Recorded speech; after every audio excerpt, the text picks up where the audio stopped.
There's no doubt here with the things like the 24-hour build timers. Gee, I would like to skip those. Oh, I can buy doing that? Great. Or the fact that you've got those a lot of those enhancement materials that you really need for progression, the activators and exchangers and more. Or you got the 1 to 3% drop rates when trying to farm the materials needed for this stuff. I don't have a problem with 1 to 3% drop rates, and I don't really care a lot about this, to be honest with you, because the game is free. If the game wasn't free, I would complain about it.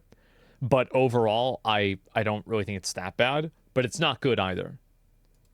Which can take players, I don't know, I've seen people saying like upwards of 100 or so hours. I don't have a lot of feedback for this part of the thing, this artificial inflation of progression pushing you towards the monetization. Don't really have feedback here because, let's be honest, this is all done on purpose. This is the repetitive nature of especially free-to-play games, especially free-to-play MMO lights or MMOs. Games are made worse to sell you the solution, right? You've heard that time and time again. That's fucking right.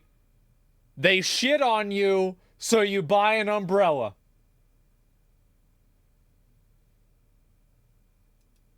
That is absolutely the case here. And that leads me to the final thing that I want to talk about.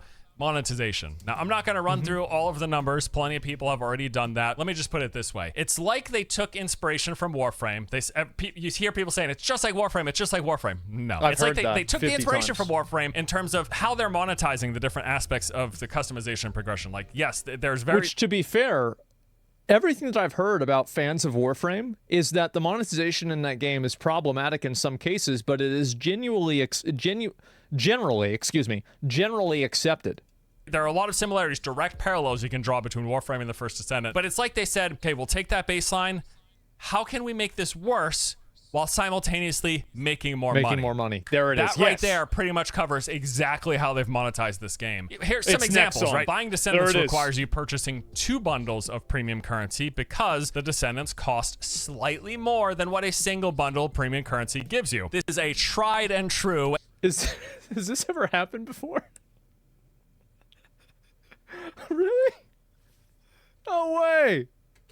Anti-consumer premium currency conversion tactic. You sell bundles that reward barely less than what it is you know people are going to want to buy. It's scummy. It's always scummy. It's scummy here as well. Or you got the armor dyes that are single use. Like, at least in Warframe, when you purchase a color palette. Why? New World did this same fucking shit. Why the fuck would you make a dye single use? What a bunch of garbage.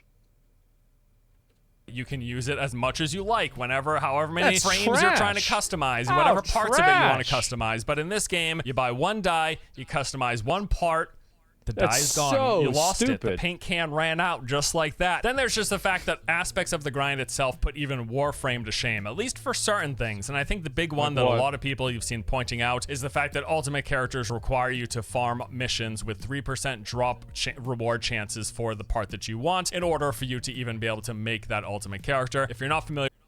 Opinion. I don't think that's a problem. I think it's a problem if you can pay to skip it, though. If you couldn't pay to skip that and you had to sit through it and farm to 3%, hey man, like, listen, like, how many mounts do I have in WoW? Like, I hear 3% and I'm like, oh, okay, that's easy. That's pretty good. Because, like, that's how much plates and palladium, I think it's what's called, in Monster Hunter is for a lot of rare materials. 3%, it's like, oh yeah, just do that like maybe 10 times, 20 times, maybe get it. Yeah, it's nothing. With Warframe or the First Descendant, both games have versions of the characters, the playable classes that are just like, that's good. There's the base version and then the ultimate version, which is just a better iteration of that, right? So people want the ultimate one because it's the base one, but just better, flat out. Oh, by the way, somebody brings up a good point. Nexon 3%, I know what you're talking about. Nexon lost a lawsuit for artificially reducing drop rates for things in order to get people to spend more money. So kind of ironic, right?